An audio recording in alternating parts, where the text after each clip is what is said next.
What's going on, y'all? It's Nick with Bear Family Farms. Spreading some seed. I got a mix of a bunch of different stuff. I got some, there goes my paper. They call one of these a tank dam mix, and it's got some ryegrass, Bermuda grass, crabgrass, all that right there. And then we also got some sandy land grass seed mix that I mixed in there with it. It's got some oats, some switchgrass, some Indian grass, little blue stem, big blue stem, this brown top millet seed, and that's like $1 per pound. So we're gonna spread this out in some of our pastures that we've cleared back with a dozer, and some grass has been returning slowly, but we want to just give it some enhancements, give it a little bit of more of a kickstart. So we've got it all mixed in there. I got another load that I can do that I'm going to do for these two other larger pastures, but these are just for some smaller pastures in the front, and we'll take y'all up there to check it out.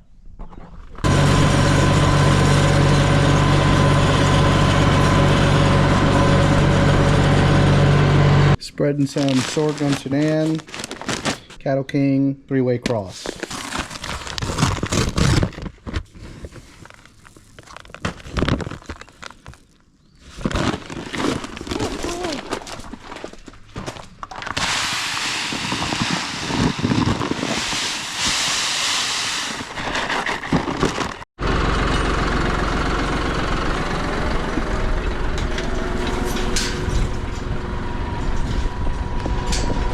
Got our seed, got our chain hook up here to drag the harrow behind, and then we're clipped here. And then it goes to a 8-foot harrow that, it was two 4-foot harrows, but we welded it together. Now it's 8 foot.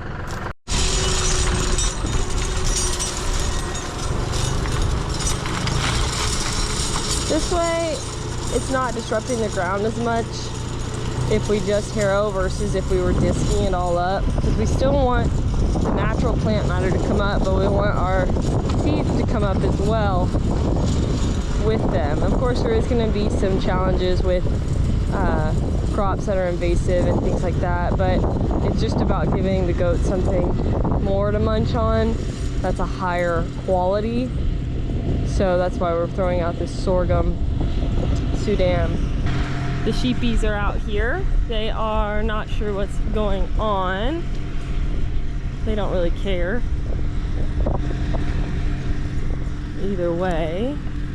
Here comes Ruger. He's been with the sheep lately. Oh, there goes Diesel. And here's the sheepies. Gertie. They've come a long way from when we first got them. Yeah, Gert. One still facing us is Gertrude. She's one of the favorites. She's the only friendly one. Stitch is saying hi to Gertrude.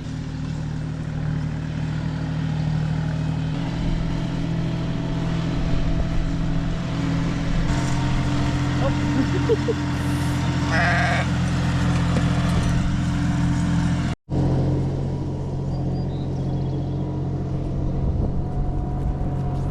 Sit down.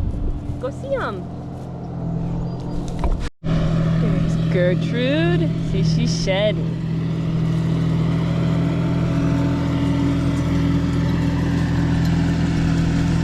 That's you, Gertie. Oh, yes. They're covered in lanolin, so they feel very waxy and sticky. Let's get that off. Gertie has got a big old bag, which is a new development, so we will have little Gertrude babies. Here's Diesel. He has been limping, and we've been doctoring a stone bruise on his left foot. It's his first day out. Apparently he rolled in some sand, so he's feeling pretty spry. We're just gonna let him get some grazing in today. Got a lot of grass to be nibbling on. Horses are like scissors on grass. You can see how he's cut it. Say hi.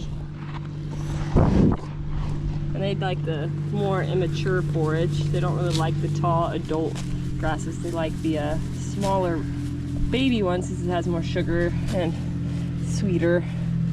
So if you have an area that is a little bit shorter grass, your horses will overgraze it because they'd much rather eat that short sweet grass versus the more mature grass. Which is another reason we have to watch for something like foundering. Like on little Shuli here, he has foundered on a wheat field before, and you can see it in his hooves. He's due to get his feet trimmed. He's been getting rotated a little bit, so he has had some founder issues. You can see a little bit of wave in his foot, but he's still sound. We just keep him trimmed up and make sure the farrier gets him as balanced as we can, because his coffin bone definitely has shifted some. We've never had x-rays, but you can tell if you let him get a little long, his feet will twirl up. So we just kind of keep him trimmed up and comfortable. But that's why that rich spring grass, you have to be careful with these little ponies or horses more prone to foundering or laminitis, because it's so rich it causes their feet to get really sore and the lamini and the hoof to separate from the hoof wall. So the Velcro pretty much unvelcros, and then there can be rotation in that coffin bone. So, yep, more information than you wanted, but it's a little bit on the horses and why spring grass has to be watched whenever you have ponies or older horses or anything that's more prone to founder. But even watching your main horses that have never foundered is important, because you can get a grazing muzzle and it'll slow them down from eating so much and engorging. So that's the main thing, is don't letting them engorge. For this next batch, we added about 20 pounds of sunflower seeds in this mix here.